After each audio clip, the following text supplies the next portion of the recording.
हाय। आज हम speech therapy के नेक्स्ट सेशन में हाजिर हैं। आज मैं आपको बताऊंगी कि हम एक तरह की ब्रीदिंग करते हैं जिसको हम कहते हैं बेली ब्रीदिंग। हम जो सांस लेते हैं वो हम ऊपरी तौर से लेते हैं, यानी हम चेस्ट से ब्रीथ करते हैं। हम चेस्ट ब्रीदिंग जो करते हैं उसको हम शैलो ब्रीदिंग भी कहते हैं। इसे करने से हमारी आवाज तो अच्छी होती है, नो डाउट अबाउट इट, पर उसमें हमारी सांस जो है उतनी लंबी नहीं खींच पाते हम। यानी इससे हम स्टैमर कर सकते हैं, हकला सकते हैं। और जिन बच्चों में ये प्रॉब्लम होती है हकलाने की, स्टैमर करने की, उनको बेली ब्रीदिंग करनी चाहिए। बेली ब्रीदिंग में हम सबसे पहले अपनी सांस जो है मुंह खोलकर अपने अंदर लेते हैं ताकि हमारी बेली में वो हवा भर जाए काफी लार्ज अमाउंट में।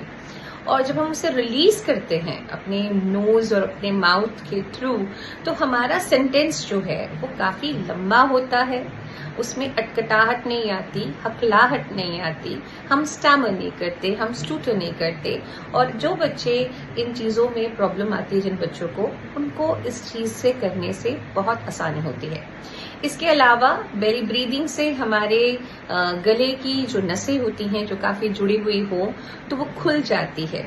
वॉइस काफी अच्छी हैवी टोन में होती है, पिच काफी हाई होता है और उसकी मॉड्यूलेशन हम बहुत अच्छे ढंग से कर सकते हैं।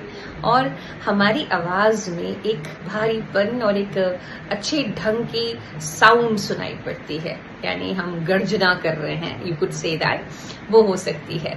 नाउ बेली ब्रीदिंग करने का सबसे अच्छा टेक्निक है कि आप अपना मुंह खोलकर, यानी जैसे मैं मुंह खोल रही हूं, इसके थ्रू हम सांस लेते हैं, बहुत लंबी सांस लेते हैं और अपने बेली में, यानी अपने स्टमक में, पेट में हवा भर लेते हैं।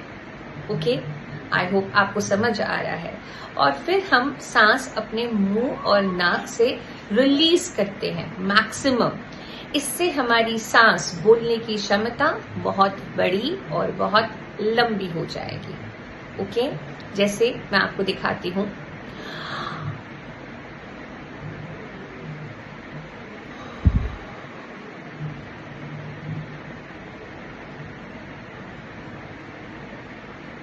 ये मैंने बेली ब्रीदिंग की है। इससे बॉडी को भी काफी रिलीफ मिलता है, हमारी बॉडी खुल जाती है, हमारे चेस्ट जो है, हमारे लंग्स में, इन सब चीजों से इसका असर बहुत अच्छा पड़ता है। इन सब चीजों के अलावा मैं आपको एक और बात कहूंगी कि जितने भी हाइपर एक्टिव लोग हैं, हाइपर एक्टिव पेरेंट्स हो, हाइपर एक्टिव बच्चे हों, वो हर चीज बहुत फास्ट करते हैं। उनके ब्रेन में बहुत ज्यादा क्लटर इकट्ठा हो जाता है क्योंकि वो बहुत सारी सेंस ऑर्गन्स यूज करते हैं। हर चीज, हर इंफॉर्मेशन उनके अलग अलग हिस्से में, ब्रेन में इकट्ठी हो जाती है। और जब वो बोलते हैं तो वो उसी पेस से, यानी उसी फास्ट पेस पे बोलते हैं और एक शब्द दूसरे शब्द के ऊपर जुड़ जाता है और इतनी तेजी से बोलते हैं कि सामने वाले को समझ नहीं आता। तो ये ज्यादातर हम हाइपर एक्टिव लोगों में पाते हैं।